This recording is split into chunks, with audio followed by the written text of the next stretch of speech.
I'm going to continue with the attributes and qualities of a Jivan Mukta. There are different words used in yoga for somebody who is in touch with this energy field, with the soul.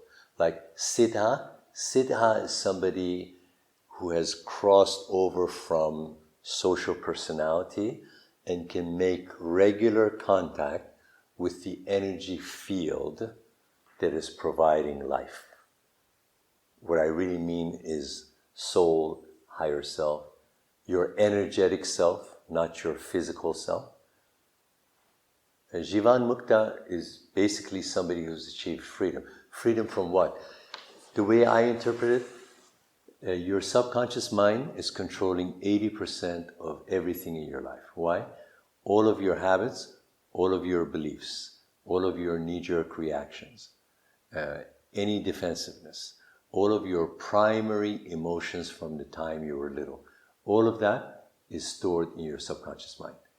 What happens to a Jivan Mukta, they have now accessed this other dimension of the mind that is floating above the subconscious mind. It's bypassed the subconscious. Therefore, there are no predictable habits, there are no rigid beliefs, there's no comfort zone.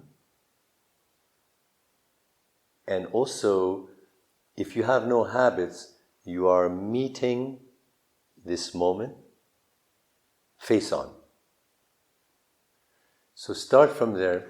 The behavior of a Jivan Mukta is very unpredictable.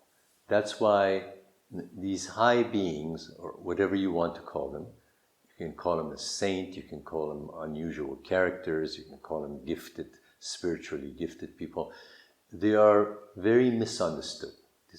If you read literature in India about the last 150 years of people who were known to be yogis, you find that they were often misunderstood.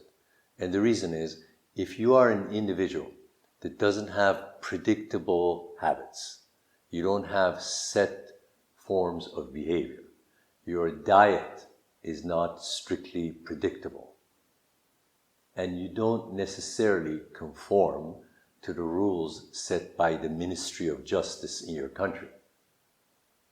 So then your behavior is unpredictable only for one reason. If you bypass your subconscious mind, you don't have any predictable patterns. You don't have old memories that are superimposing themselves on this moment.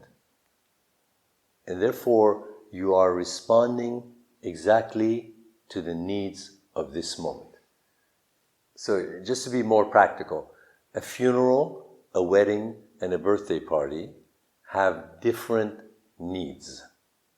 So throughout the day, you are going through thousands and hundreds and thousands of seconds. Each second has different requirements.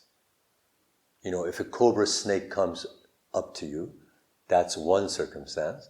If you're cutting a birthday cake, that's a different circumstance. So a Jivan Mukta is so intensely there in the moment that they are responding to the needs of the moment.